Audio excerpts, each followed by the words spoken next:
Hello and welcome, I'm your storyteller. I know many of you press play on these videos to help you fall asleep, and that's exactly what this space is for: peace, comfort, and calm. Before you drift off, take a moment to like the video and subscribe. It helps this quiet corner of the internet reach more people who need rest. And one more thing before we begin, let me know in the comments. Where in the world are you watching from, and what time is it there right now? Now, take a deep breath, settle in, and let the story unfold. Story 1. My mum used to hide under my bed at night. I was born in 2000, grew up in a small town in northeast Ohio. We had one of those little ranch-style houses, all on one floor, 3 bedrooms. It was just me and my mum for most of my life. My dad left when I was a baby. She was a good mum from what I remember.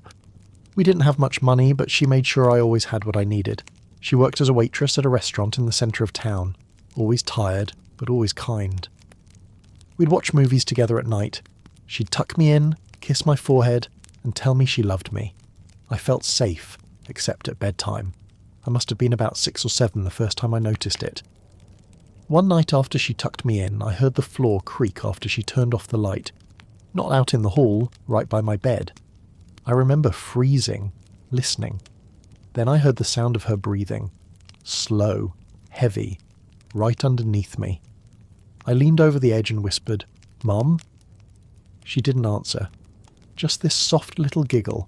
Not mean, not playful. Just weird. I called for her louder.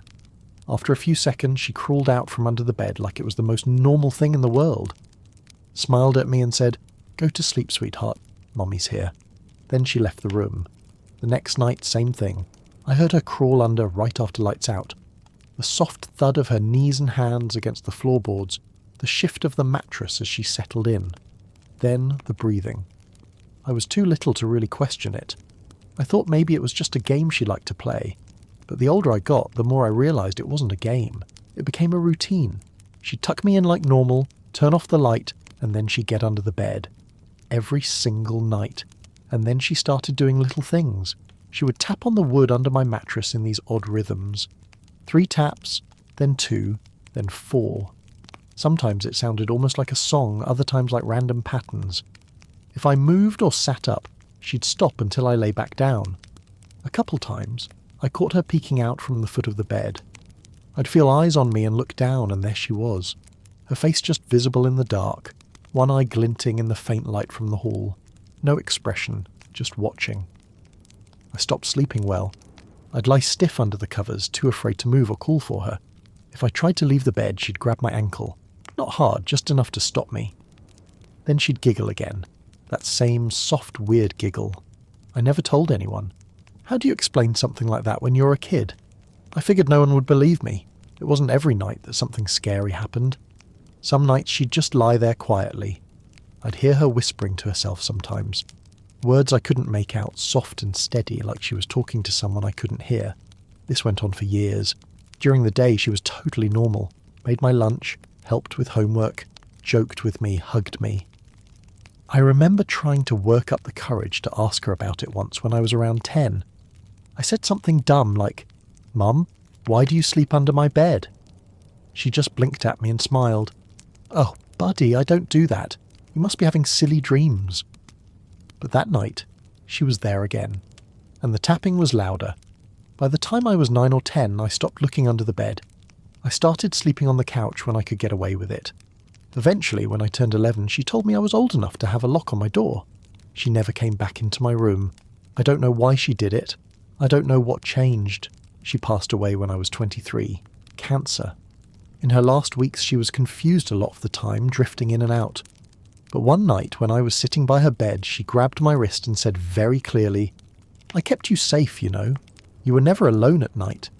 I still don't understand what she meant. Story 2. My wife won't stop texting me from our bedroom. I buried her 3 days ago. It started with a text at 3:14 a.m. Wife: "Can you bring me some water?" I sat bolt upright. I live alone now. My wife, Anya, passed away 3 days ago in a freak accident. Slipped in the bathroom, cracked her skull on the edge of the tub. I found her in a pool of blood. The doctor said she died instantly. We buried her the next day in the cemetery 5 miles outside of town. I remember every detail. The damp soil, the priest's voice shaking during the final prayers, my knees barely holding me up as the casket lowered into the ground. But now, this text. I stared at the screen, heart pounding. Maybe someone had her phone? Maybe it was a cruel prank? I opened the bedroom door. Empty. Of course it was. Still, I couldn't sleep.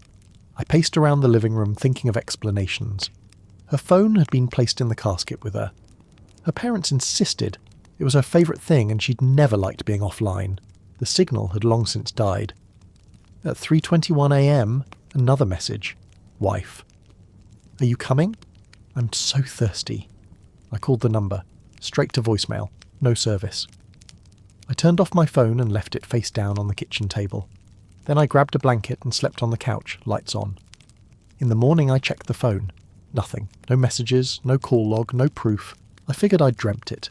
Grief does strange things. Your mind tries to claw its way back to anything familiar. Maybe I was losing it. That evening I tried distracting myself.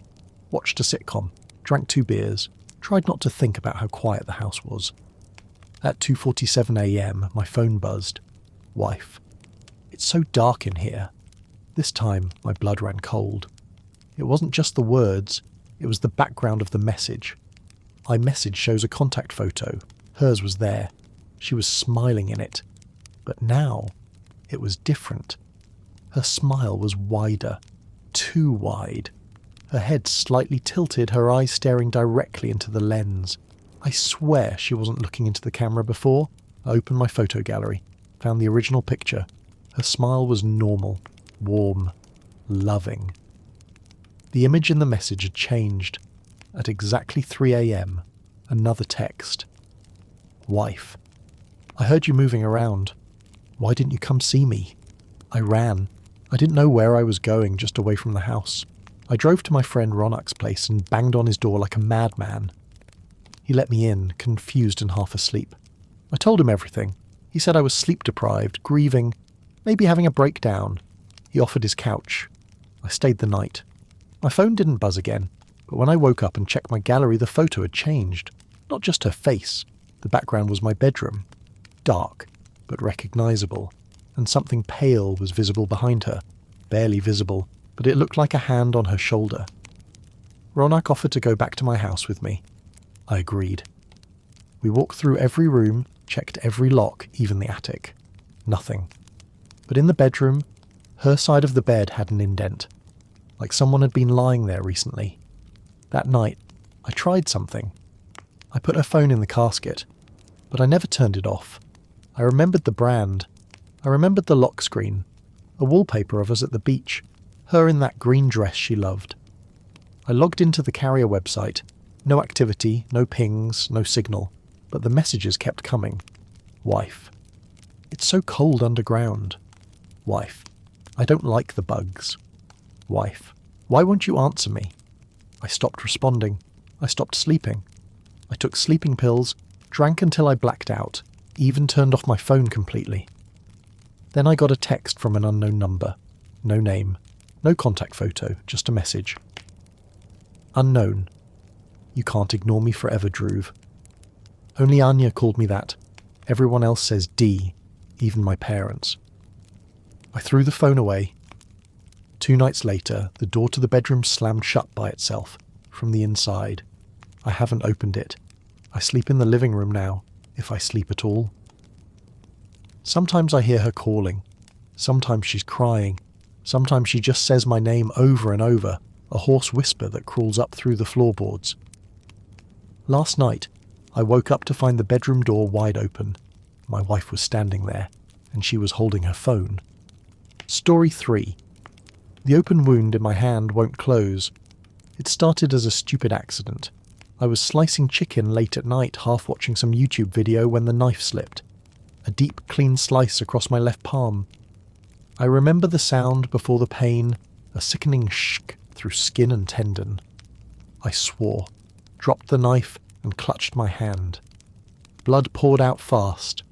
I wrapped it in a towel, called urgent care and drove myself with one hand. They stitched it up 10 tight black threads, and the doctor said it would heal fine. Come back in a week. Keep it clean. That was 3 weeks ago. It still hasn't closed. Worse, it's wider now. I kept it clean, washed it carefully, applied antibiotic cream. But every time I unwrapped the bandage, the wound looked wrong. Not infected, just open, like the skin had forgotten how to grow. I went back to urgent care. A different doctor this time. He looked at the wound, frowned. Strange. Did you reopen it? No, I said. It just won't close. He restitched it tighter this time and gave me stronger antibiotics. I followed every instruction. 5 days later, I woke up to my bedsheet sticky with blood. The stitches had burst. The wound looked hungry, the skin on either side pulling apart like it wanted to gape open. The meat inside looked darker, not infected, different, like something was moving just below the surface. I didn't go back.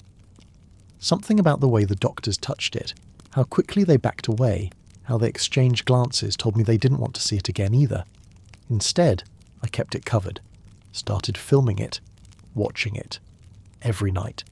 Same setup, lights off, infrared camera from my job, I do OV installs, lens fixed on my hand while I slept. I didn't expect to catch anything. The first night, nothing happened.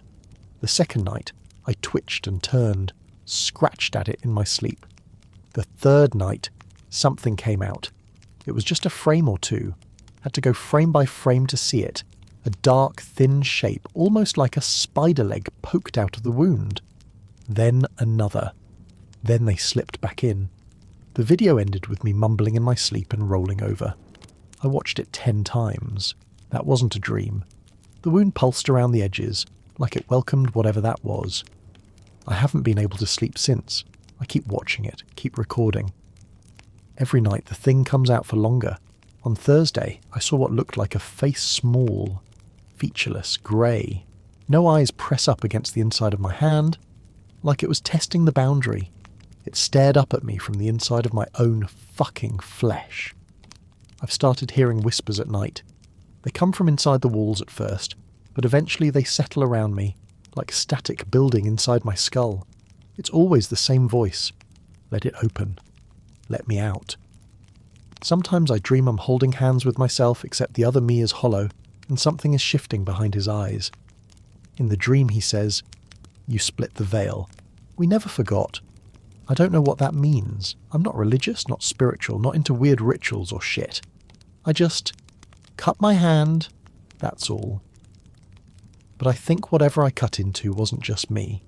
Last night, the wound reached my wrist. It didn't bleed, it just unzipped, smooth and silent. Skin curled outward like pages peeling back. There's no pain anymore, just a low vibration like my hand is a tuning fork for something old and far away. I saw bones mine, but they were moving, rearranging, making room. For what, I don't know. But it's getting closer to the elbow now. I can't go to a hospital. I know they'll cut the arm off, and I think it'll keep growing anyway. It doesn't want out of my arm. It wants out of here. If anyone reads this, listen to me. Don't cut too deep. Don't let your wound stay, because once it gets out, I don't think it'll go.